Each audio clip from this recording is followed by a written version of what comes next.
Not of money, God knows I've never had enough of that to warrant columns, but of names. Every man I've killed goes in it, written small in the back pages where the paper's gone soft from thumbing. Date on the left. Name if I knew it. Town or the nearest thing to one. And a word or two on why, because a man ought to be able to answer for his own arithmetic when the reckoning comes, and I have never trusted my memory to do it honest. 41 names that spring. 41, and I told myself I could tell you the shape of every one of their faces, and it was a lie, because by then they'd started to blur at the edges like ink left in the rain. I mention the ledger because it's the first thing I thought of when I heard her. I was 2 days out of a nothing settlement called Hackberry, following a wash south because the wash had water in it and I did not, and the sun had gone down behind the Pelinsillos in that violent, bruised way it does in that country, orange going to the color of an old wound. My horse, a rangy dun mare I called Sister for no reason I could ever explain, had her ears up before I heard anything at all. Horses know grief before men do. I've come to believe that. Then it came, thin over the creosote, a sound. Not a scream. I want to be plain about that because a scream is a thing you can ride toward with your blood up and your hands certain. This was worse. This was the sound a person makes when they've stopped believing anybody's coming, and they're only making the sound because the body won't let them stop. A low, broken, animal thing, rising and falling. I should have ridden around it. I want you to understand that I considered it. I sat Sister in the blue dark, and I thought about the 41 names, and I thought, whatever this is, it is not yours, and there is no column in your book for the ones you rode past. And I told myself that was mercy leaving trouble be. Men like me tell ourselves a great many things that are mercy's cousin, but not mercy. Then the sound cracked in the middle, the way a voice does when it's cried itself raw, and I heard, plain as scripture, a word. No more, please. No more. And I turned Sister's head toward it, not because I was good. I want that clear too. I turned toward it because 41 names had made me deaf to a great deal, but that particular register, the sound of someone who has decided the only thing left to ask for is that it end. I was not deaf to that one. Never have been. It's the one sound in this world that reaches down past whatever I've built over the years and takes hold of something under the ribs. The camp was down in a cut where the wash bent, and they had a fire, which is how I saw it before they saw me. 3 men. A wagon with a broke axle jacked up on stones. I've thought since that the broke axle was the whole reason for everything that happened. That if the axle had held, they'd have been 40 miles on, and I'd have ridden my wash in peace, and there'd be a woman in the ground I never knew. Small mercies come dressed as accidents out there. So do the other kind. 3 men, and between them and the fire, a woman. She was on her knees in the sand. Her dress, it had been a good dress once, you could tell, gray wool with little bone buttons, a town woman's dress, was torn off one shoulder and dark down the front with things I won't set down here. Her hair had come loose. And she wasn't fighting anymore, which was the part that stopped my breath, because a body that isn't fighting has done its accounts and come up short. One of the men laughed at something. I remember the laugh better than the faces. It was an easy laugh, comfortable, the laugh of a man who has done this before and expects to do it again and has never once lain awake over it. I got down off Sister a good ways out and I ground-tied her and I walked in on foot, because a man on horseback is a loud thing and I wanted to be a quiet one, and the whole way in I was doing sums. 3 of them. Fire to their backs, which was stupid of them, it lit them up and left me the dark. Rifles by the wagon, too far from their hands to matter for the first 3 seconds, and 3 seconds is a long time. Long enough. I have never enjoyed it. I want the record to say that too, though the record is only me. I have known men who enjoyed it, and I have put a fair number of their names in my book, and there is a difference between us that I have spent my life insisting on, and some nights I believe it. I called out first. I always call out first. It's the last line in a great many of my ledger entries, gave him the chance, and I don't know who I'm proving it to, but I keep on. That's enough, I said. The laugh stopped. What happened after took less time than it takes to tell, so I'll tell it slow, the way it lives in me. The nearest man went for the pistol on his hip, and he was quicker than most, and I was quicker, and his name I never learned, so it went in the book with a dash where the name goes, and I have looked at that dash more than I've looked at most of the names. The second one ran for the rifles and got 2 steps. The third, the one who'd laughed, put his hands up. He put his hands up and he smiled at me, a wet, reasonable smile, and he started to say something about how there'd been a misunderstanding, how the woman was his, how a man's got a right. I have thought a great deal about whether what I did next belongs to justice or to something dirtier that only wears justice's coat. I've turned it over on 100 nights. I'll only tell you that his name went in the book too, and that beside it I did not write gave him the chance, because I hadn't, not really, and I've never once lied to the ledger. Not once.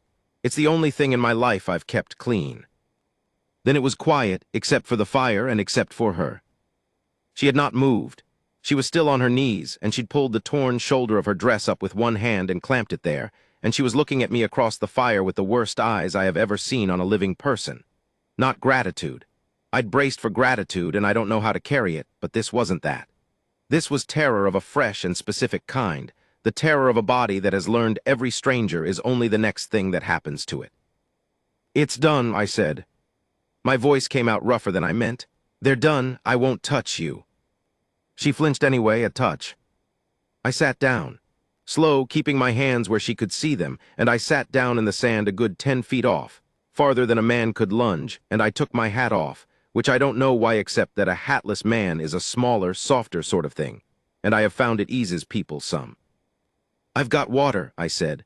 "On the horse. I'm going to get it for you, and I'm going to set it down halfway and back off, and you can come get it or not. All right." She didn't answer, but she watched me the whole way to sister and back, watched like the water might be a trick, and when I set the canteen in the sand at the halfway mark and retreated, she waited a long, long time, a minute more, before she crawled to it, keeping her eyes on me the whole crawl, and she drank like she'd forgotten what water was. That was the first night. We didn't speak but for that. She wouldn't come near the fire while I was near it, so I moved off and let her have it, and I sat in the cold with my coat and sister's warmth, and I watched the stars wheel, and once in the dark I heard her crying again, quiet this time, into her own arm, trying to keep it from me, and I let her think she'd kept it. Some kindnesses are only pretending you didn't hear. I want to tell you her name here, but she didn't give it to me for 3 days, and I've decided to tell it the way it came, so you'll wait for it same as I did. Morning showed me more than I'd wanted. The wagon held a woman's life packed careful, a trunk with linens folded in cedar, a rocking chair lashed on top, a good iron skillet, a Bible with a name written inside the cover in a fine hand that wasn't quite hers, a smaller one under it, a wedding quilt. Somebody had been going somewhere to be a wife. Somebody had a plan and a future folded in cedar, and 3 men and a broke axle had come between her and it. The men's horses were good stock, better than the men deserved. There was a strong box under the wagon seat with a little money in it, hers, I judged, from the way it was kept, and I put it back where I found it and did not touch a coin. And I'll tell you plain, I've taken money off dead men before when I was hungry enough, and the reason I didn't that morning is tangled up with her, and I couldn't have explained it then. She'd slept or lain still by the fire's dead ashes. In daylight I could see her better and wished I couldn't. Bruises coming up along her jaw, blue-black, a split lip. Her hands were the thing, though. Her hands were town hands, soft, unused to hard work, and they were torn all across the palms. And I understood without being told that she'd fought at the start, before she'd learned there wasn't a point, fought with those soft hands against men who had knives and time. I made coffee, set a cup at the halfway line, backed off. She came for it, closer this time in daylight, and I got my first real look at her face when it wasn't twisted with fear or grief. She was young. Younger than I'd thought in the dark, 20, maybe 22. And there was a person in there under the ruin. I could see it. A person who'd had opinions and laughed at things and known which fork was which. A whole entire person. And it made what had been done to her worse somehow. That it had been done to someone, to a particular someone with a particular quilt folded in cedar. "I'm going to bury them," I said, nodding at the shapes I'd dragged off in the night. "You don't have to look, but I'm going to be over that rise a while, and I wanted you to know I wasn't leaving." She looked at me. First time she'd really looked at me, I mean not to gauge the threat of me, but to see the man.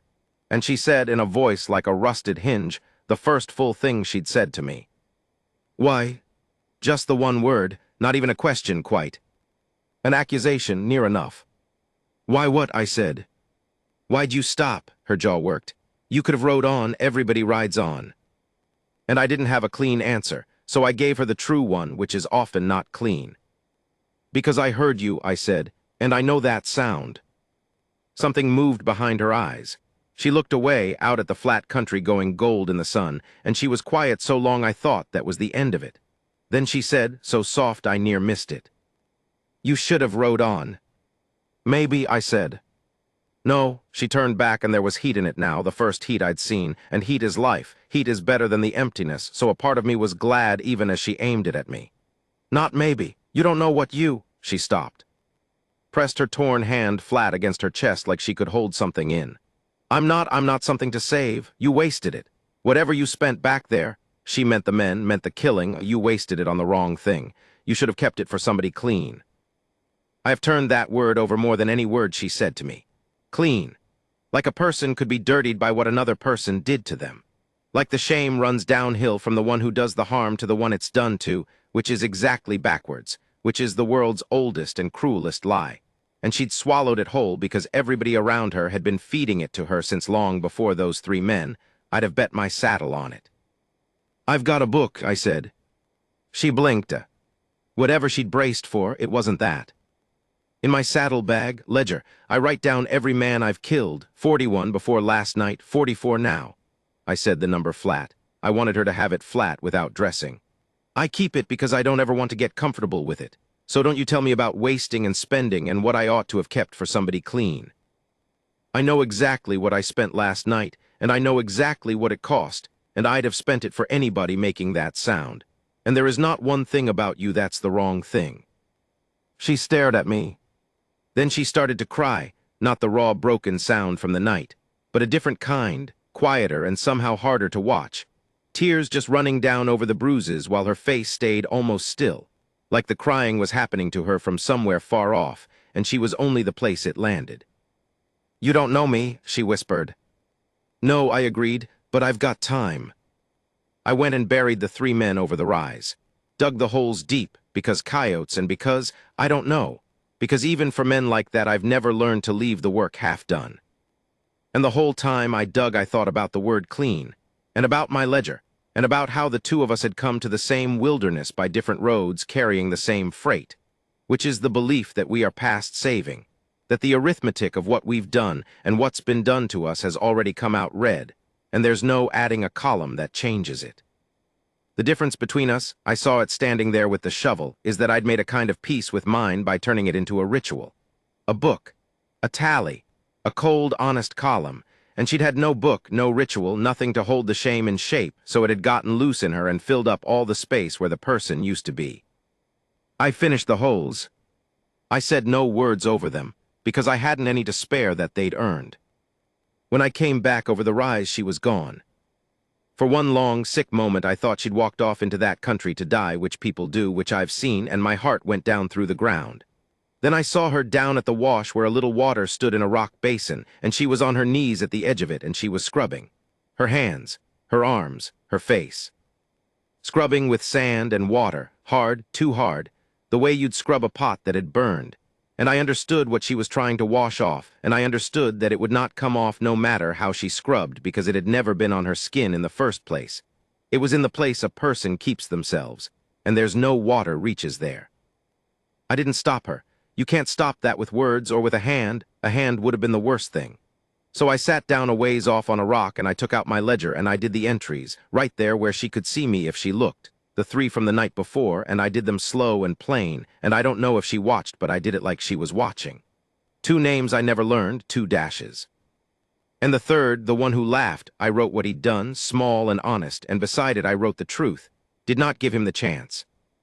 She scrubbed until her torn hands bled fresh into the basin, pink threads unspooling in the still water. Then she stopped, all at once like something had run out. She sat back on her heels and she looked at her own ruined hands, and then she looked over at me, sitting on my rock with my book, and across all that distance and all that wreckage, she said the thing that gave this whole account its shape, the thing I've never forgotten and never will.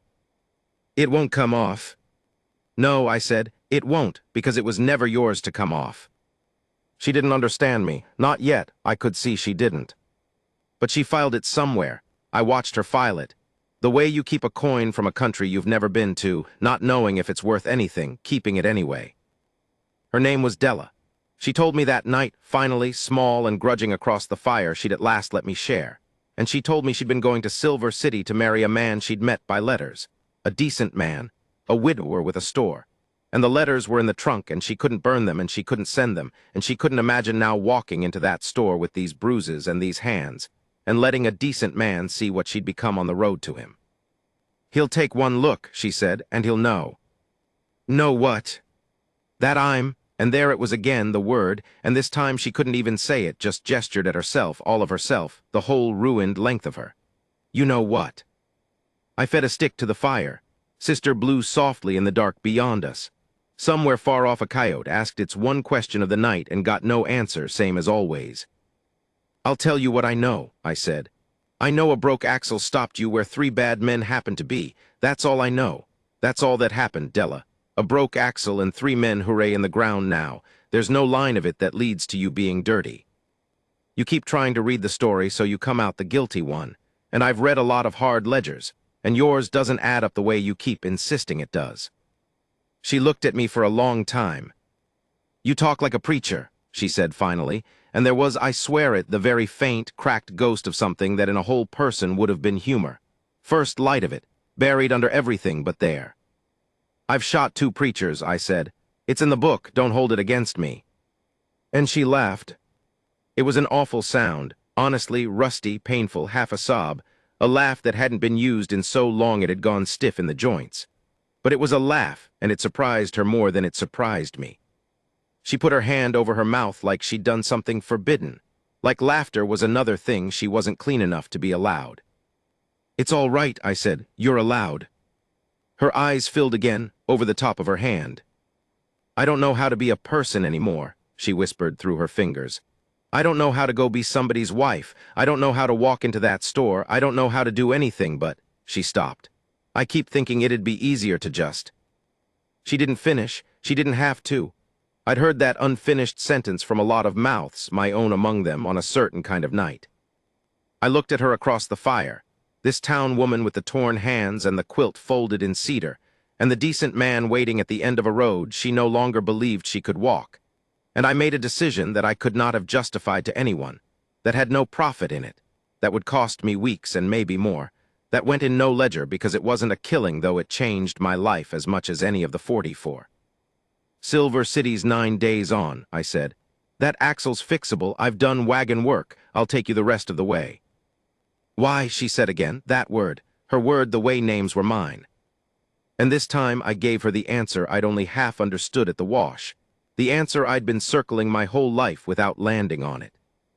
"Because somebody's got to walk you far enough to see that it doesn't come off you," I said. "On account of it was never on you, and I've got nothing else this spring worth doing, and I am so tired, Della, of only ever knowing the one sound." The fire popped, she didn't answer. But in the morning, when I started in on the axle, she got down in the sand beside me with her ruined hands, and she held the timber steady while I worked, and she didn't say a word, and she didn't need to. The axle held for 4 days, which was 3 more than I'd honestly expected of my own carpentry. And in those 4 days, Della, and I invented a way of being that I've never had with another living soul before or since. We didn't talk much at first. That was the shape of it. I'd learned early that words came at her like hands did, too fast, too close, so I gave her mostly quiet, and I filled the quiet with small announced motions. Going to check the mare's off hoof. Filling the canteens, be at the seep a minute. Reaching past you for the coffee, my hands coming. Everything narrated, everything slow, nothing that could arrive as a surprise. A man doesn't think, going through life, about how much of the world arrives as a surprise until he's traveling with someone for whom every surprise has become a threat. I got educated on that road. By the 2nd day, she'd stopped flinching when I passed behind her. By the 3rd, she'd started handing me things, the coffee cup, a strip of jerky, the all when I was working leather, and a thing handed as a small trust, you understand, a small bridge thrown across, and I took each one like it was gold, and I never once let my fingers touch hers because I could see that mattered, and the not touching was its own kind of language between us. I see the line. I won't cross it. The line is yours to move, not mine. She moved it on the 4th day. We'd made a dry camp on a bench above the wash, and the wind had come up mean out of the west, the kind of wind that gets into everything, and I'd rigged a lean-to off the wagon's high side. She was cold, I could see it, The shivering she was too proud to name, and the sensible thing, the only warm thing, was to share the wagon's leak close enough to break the wind for each other. I didn't suggest it. I'd learned not to suggest. I just made my side and left the room, and after a long while in the dark, I heard her drag her blanket around the wagon's end and settle down maybe 4 feet off. Closer than she'd been. Not close. But she chose it, and choosing it was the whole thing. "You awake?" she said to the dark. "Yeah." "Wind, then tell me about the book." So I told her. Not the names weren't hers to have, but the why of it, the how it started. I told her about the first one when I was 19 and stupid, and it was fair and it was necessary, and it still put something out in me that never came back on, some pilot light of ease, and how I'd started the ledger a week after because I'd caught myself not remembering his face, and it had frightened me worse than the killing had. That a man could do that to another man and then just mislay it. Set it down like a hat and walk off. "So I write them down," I said. "So they don't get mislaid, so I have to look at the number. A man who looks at his number every night can't get comfortable. That's the whole of it. It's not penance. I used to think it was penance, and it isn't. It's just refusing to look away." She was quiet a while. "That's what I do too," she said, "only the other way." "How's that?" "You write it down so you can't forget." Her voice came small out of the dark and steadier than I'd heard it, like the dark made it easier. "I go over it so I can't forget. Every night. Every single thing I go over all of it. Because if I let one piece go, if I start to forget even one part, it feels like I'm letting them get away with it. Like the only one holding it against them is me, and if I set it down, then it's like it didn't." She stopped. "That doesn't make sense." "Makes perfect sense," I said. "You're the ledger, you're keeping their account so somebody does." "Yes, the breath, yes. That's it." "Della," I said, careful, because this was the closest we'd come to the actual wound, and I could feel how thin the ground was. "Can I say a hard thing?" "You will anyway." "I keep my books so I can't get comfortable, so I have to answer for what I did." I let that sit. "You're keeping a book so they can't get comfortable, but they're in the ground. They got as comfortable as they're ever getting. The only person your ledger's keeping awake at night is you. You're up every night guarding a jail with nobody in it." The wind worked at the canvas. Somewhere down the wash, a night bird made its small complaint. She didn't answer that night. But I heard later, after she thought I'd gone under, a sound that wasn't crying, a slow, shaking breath. The kind a body lets out when it sets something down for just a second to see if the arm holds without it. Just to test the weight of not holding. It's a start, it's how it starts. We came down into the Gila country on the 6th day, and that's where we met the Apache man. And I've thought since that, if the axle breaking was the accident that made the story, this was the accident that made it mean something. We saw his fire before dark, and I did what I always do, which is stop and read it. One fire, small, made careful the way a man makes a fire when he doesn't want it seen from far but can't do without it. One horse. And when we came up slow with my hands wide and empty, one man, older, sitting very still with a rifle across his knees and his eyes taking the measure of us in about a second and a half. The wagon, the woman, me. The way I carried myself, all of it, read clean and fast the way I read a fire. We were both in the same trade of reading. Him and I knew it the moment our eyes met. He was hurt, that was plain too. He held his left arm wrong, tucked, and there was old blood gone brown down that sleeve, and his face had the gray tightness that a bad wound puts on a man who's been carrying it too long alone. I'll tell you the country we were in, so you understand what I did and didn't do. Those were years when a white man could ride into most any town in that territory and say I killed an Apache and get a drink bought for the telling. There was money on it. Some places, actual money, paid by the county and men who made a living at it. And I had known some of those men, and I had not liked a one of them, and 2 of their names are in my book with clean columns, and I have never lost a wink. So when I say we met an Apache man, hurt and alone, I want you to understand exactly how much the world was arranged for me to do him harm and be thanked for it. I got down off Sister. I set my rifle on the ground, and I stepped away from it into the firelight with my hands empty. He watched me do it. He did not set his own rifle down, and I did not expect him to, and I'd have thought less of him if he had. But something changed in his face, not softness. He had no reason for softness, and I'd not have believed it, but a recalculation. A man does not disarm himself in front of an enemy. So I was, by that arithmetic, not exactly an enemy, or at least a new kind of problem. "You're hurt," I said. I didn't know if he had English. Turned out he had enough and more than he let on at first, the way any smart man in enemy country keeps his understanding to himself as long as he can. "I've got clean cloth. Whiskey for the wound. I glanced back at Della on the wagon seat, very still. "We mean you no harm. We're going to Silver City, that's all." He looked at the arm, looked at me. And I watched a man do a piece of arithmetic uglier than any I'd ever done. Because here's what his sums were. This wound will kill me if it's not cleaned. And the only cloth for 90 miles is in the hands of the people who put the wound in me in the first place. And to take their help is to gamble my life on the one thing that country had taught him never to gamble it on, a white man's goodwill. I'd not have blamed him for choosing the wound. It was Della who broke it. I hadn't seen her get down. But she came past me, past the fire, closer to a stranger than she'd been able to come to me in 6 days, and she had the clean linen from her trunk in her hands. The good linen, the wife linen, folded in cedar for a home she wasn't sure she'd reach, and she knelt down just out of his reach, exactly the distance I'd first knelt from her, and she set the linen down at the halfway line and backed off. The same right. She'd learned it from being on the other side of it, and now she gave it back out into the world, and I stood there in the firelight with my throat gone tight because I understood what I was seeing. I was seeing the thing come off her, not all of it, but a piece. The piece that moves when you stop being only the person something was done to and become, for one moment, the person who does something. "It's clean," she said to him, and her voice shook, but it held. "It was going to be for tablecloths," a crooked, terrible little smile.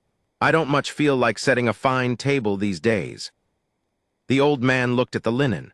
Looked at her, really looked, the way I'd looked at her that first daylight morning, seeing the ruin and seeing the person under it both at once.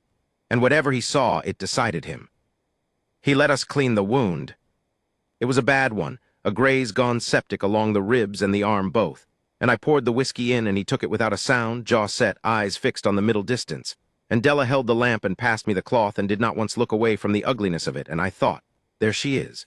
There's the person from before the wash, steady-handed, useful, whole enough for these few minutes to be of use, and being of use is the first ladder anybody climbs up out of that particular pit. I know because it's the ladder I climbed. The ledger's a use, even that. We shared his fire that night, the three of us, and he told us some of it in his careful, traded-away English and his hands filling the gaps. He'd had family. The way he said the word and then didn't say any more of it told the whole story, and I didn't ask him to say more. Men came. Now he was writing to people who might still be his people west if they were still where he hoped, if they were still anywhere. He was old to be starting over with nothing. I knew something about that. And here's the morally heavy thing, the decision, because you asked for one and life obliged. In the deep of that night, while the old man slept the hard sleep of the finely tended, I heard riders.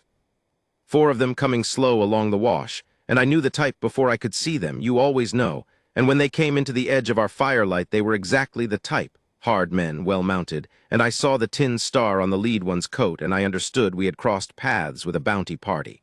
The county kind. The kind that got paid. "Even in," the star said easy, and his eyes went straight past me to the sleeping shape by the fire, and I watched him price it.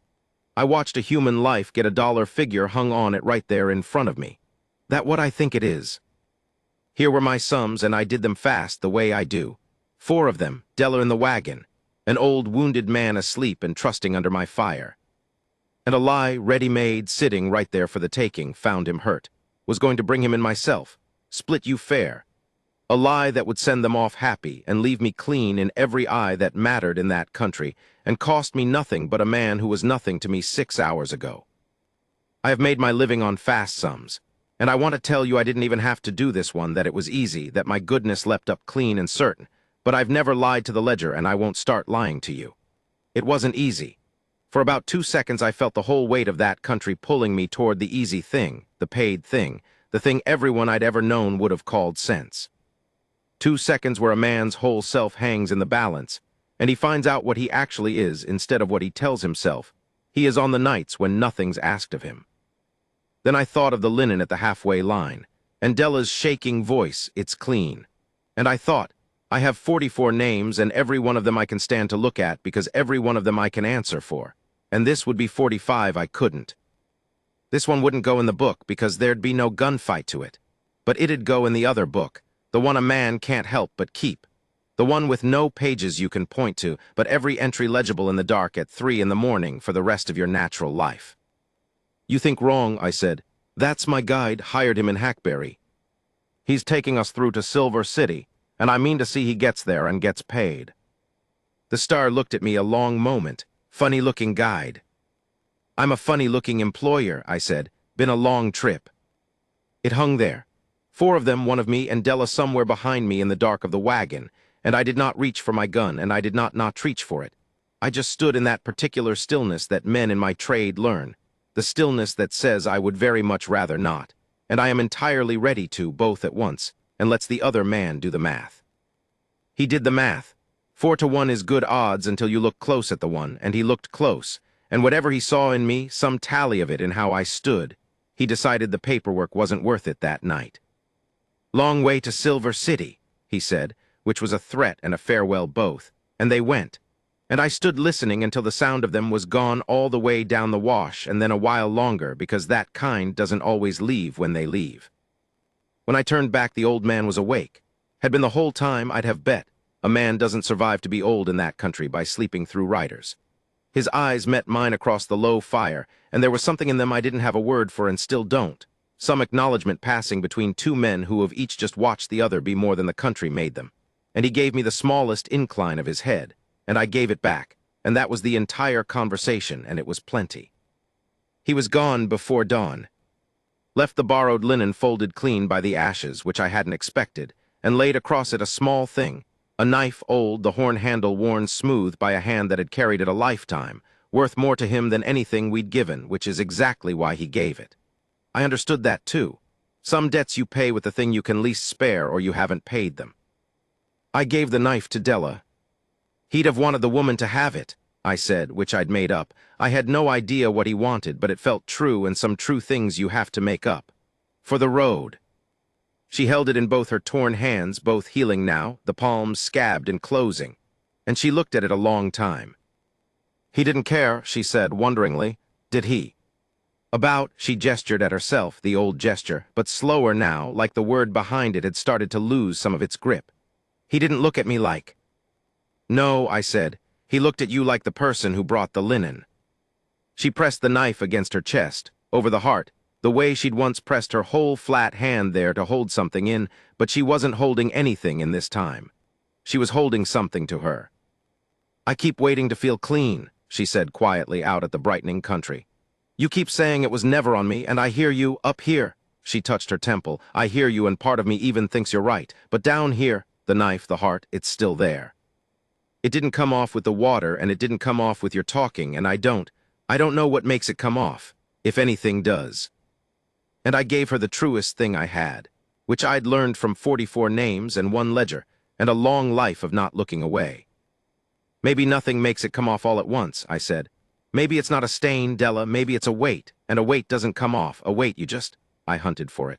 You just get stronger than it. You carry it till your arms grow to it, till one day you notice you've walked a long way and it's still there, but it isn't stopping you anymore. That's the most I've ever managed. I won't promise you better than what I've managed myself. But I'll promise you that much is real, because I'm standing here. She looked at me. The bruises had gone yellow-green at the edges, fading, and under them her face was doing something complicated, something between grief and its opposite, and I watched 3 days of my plain talk, and 1 night of an old man's dignity finally reached the place all my words alone couldn't. Silver City, she said. How far now? 3 days. And when I get there, her jaw set, that stubborn set I'd first seen at the water basin, turned now toward something other than shame. When I walk into that store, and he looks at me. Then he looks at you, I said, and you let him, and if he's the decent man his letters say, he'll do what the old man did. He'll see the person who brought the linen. I paused. And if he doesn't, if he looks at you and sees a stain instead of a woman who survived 4 men who meant to break her and didn't, I met her eyes. Then he's not decent, whatever the letters said, and you've got a good horse and a fine knife and a man who'll take you anywhere in this territory you'd rather be. Your ledger's your own, Della. You get to decide what's written in it. That's the one thing nobody can take, I promise you that, and I've had near everything else taken. She didn't cry. That was how I knew we'd turned some corner. She'd have cried a week before. Instead, she climbed up onto the wagon seat and took up the lines in her healing hands, and she looked down at me, and she said, with the ghost of the humor grown a little less ghostly, a little more flesh, "Well, get your horse, preacher. I'm not sitting up here all day." I got my horse. We rode west into the last 3 days, and behind us the old man's fire was cold ash, and ahead of us was a store and a decent man and the whole unknowable rest of it. And I did not know then how it would land, whether it'd be the quiet kind of ending or the bitter kind, whether the decent man would prove decent. And I'll be honest, by riding into that third-to-last day, neither did she. But her hands were steady on the lines, and she'd stopped scrubbing them. Silver City came up out of the flat on the 9th day like something a person had dreamed and only half finished. A huddle of raw board buildings and one brick bank putting on airs, smoke going up straight in the still morning, the sound of a smith's hammer coming across the sage before we could see the man swinging it. A real place, people in it. After 9 days of nothing but each other and the country and one old man's fire, it looked as strange to me as it must have to her, and I've lived my whole life riding into places like it. Della had gone quiet the last 2 days. Not the closed-up quiet of the beginning, a different quiet. The quiet of someone walking toward a door they've been afraid of so long that the fear's worn a groove. She sat the wagon seat with the old man's knife tucked in her belt and her healing hands loose on the lines, and she watched the town come up. And I let her have the quiet because I'd learned that too, that some approaches a person has to make alone even when you're right beside them.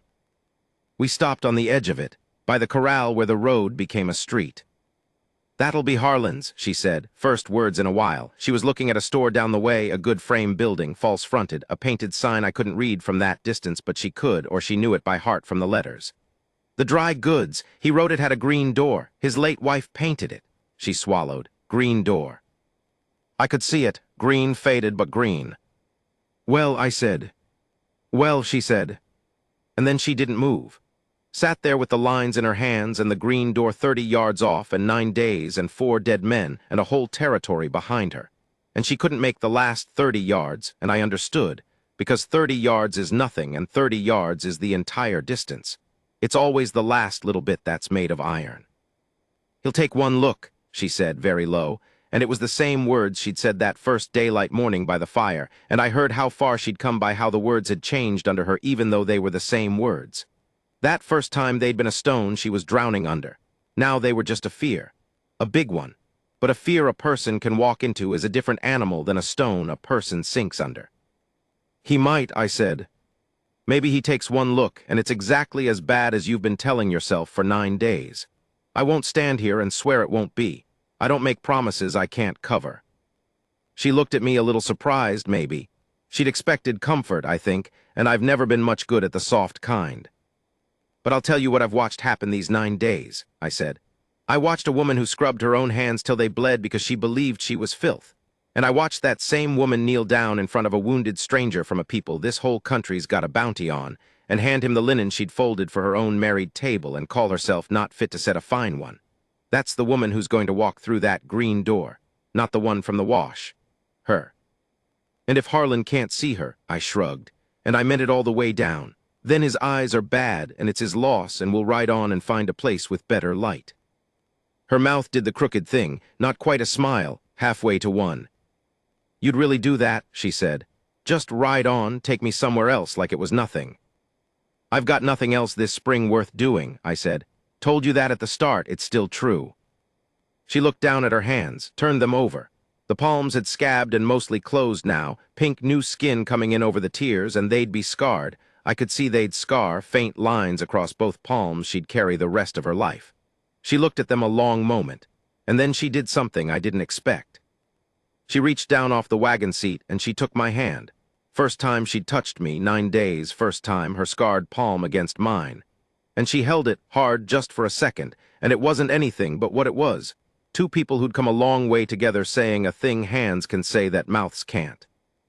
"Thank you," she said, "for not riding on that first night. Della, let me say it, you keep talking over it, and I need to say it once." Her jaw set.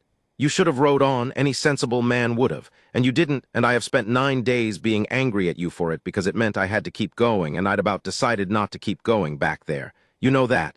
You knew it that night by the fire when I couldn't finish the sentence. She held my eye. You made me keep going. I hated you for it about half the time, and I'd be dead in that wash if you hadn't so. She let go my hand.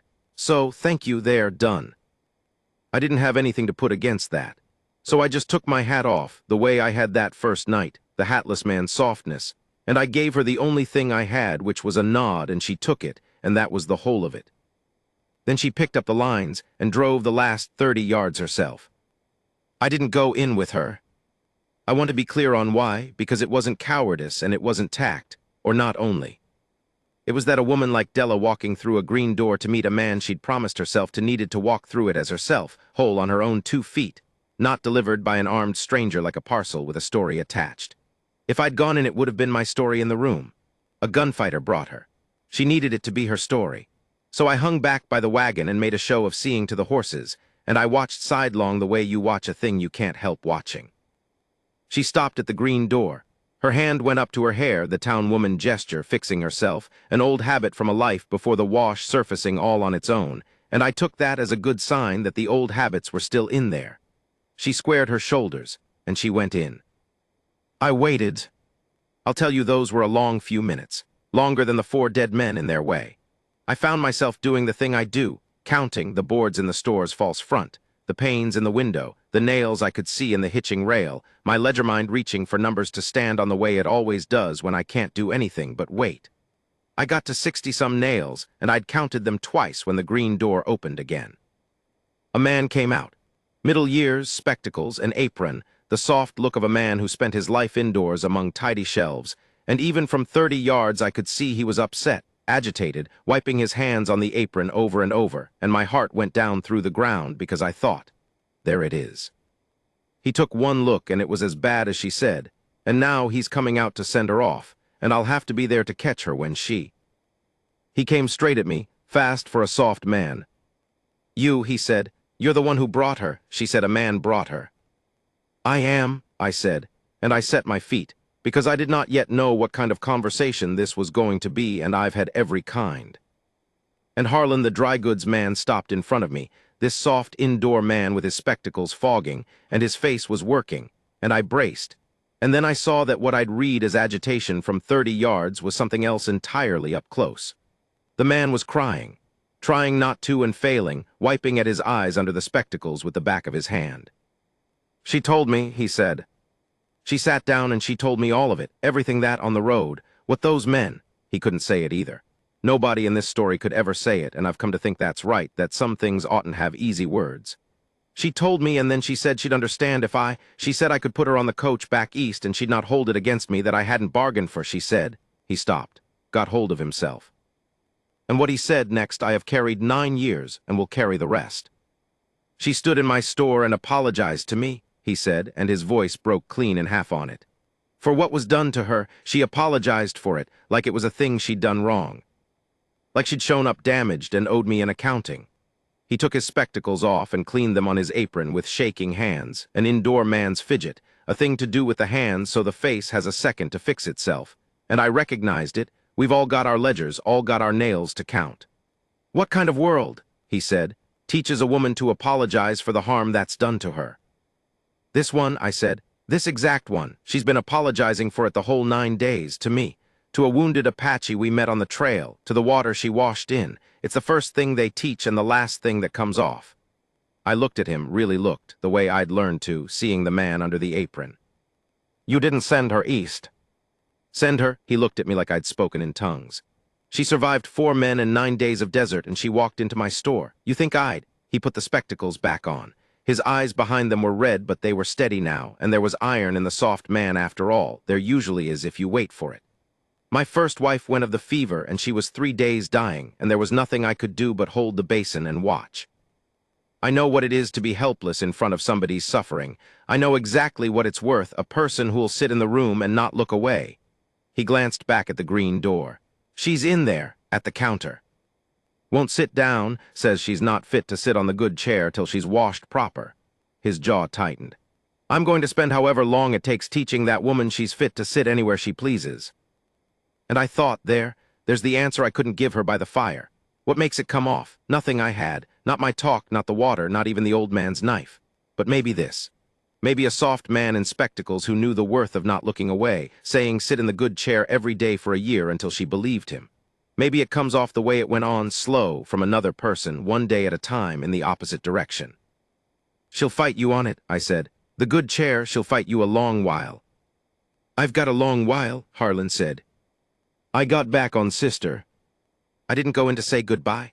I've thought about that a great deal since, whether I should have, whether she wanted me to, whether it was one more thing I did wrong in a life with a whole ledger of them. But it seemed to me that if I went in, I'd be pulling her back toward the wash, toward the version of her that needed a hard man with a gun standing between her and the world. And she didn't need that anymore. She needed the green door and the good chair and the soft man's long while. My kind of protecting was over. The best thing I could do, the last thing, the hardest, was to not be needed, and to go, and to let her walk the rest of it as a woman with a home instead of a woman with a guard. So I told Harlan to tell her the account was square. She'd know what it meant. That's all, he said. Square, that's the whole message. She keeps a ledger too, I said. She'll understand it. I rode out the way I'd come in east, back toward the flat and the sage and the smith's hammer fading behind me, and I did the thing I always do. I reached for the numbers, and I found I didn't want them. For once. For the first time in a long time, I didn't count the fence posts or the buzzards or anything at all. I just rode with my arms feeling strange and light, the way arms feel when they've set down a weight they'd grown around, and I thought about what I'd told her about weights. You don't set them down, you just get stronger than them, till you notice you've walked a long way and it's not stopping you anymore. I'd been lying to her a little when I said it. I'd never actually managed that part, the walking a long way and not being stopped part. I'd only managed the carrying. But riding out of Silver City with my arms gone light, I thought maybe I'd just done it. Just then, just now. Walked a long way, 9 days and 4 men and 1 green door and come out the far side of something with the weight still on me but not stopping me. Not stopping me at all. I was moving. I was moving lighter than I'd moved in years. I got out about a mile before I stopped and took out the ledger. I don't know why. Habit maybe. Or the need to make a mark on a day that had marks in it that wouldn't fit the columns I had. I turned to the back pages, the soft-thumbed ones with the 44, and I looked at them a while. The names and the dashes and the 2 clean columns gave him the chance, and the one that wasn't clean did not give him the chance.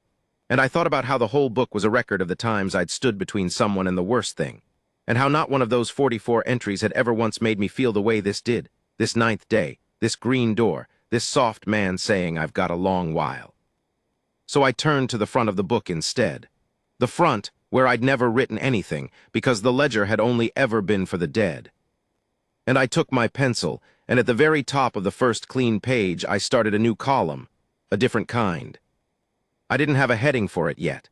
I sat sister in the middle of that empty country with the pencil against the paper, trying to think what you'd call a column that wasn't for the ones you'd killed, but for the ones you'd.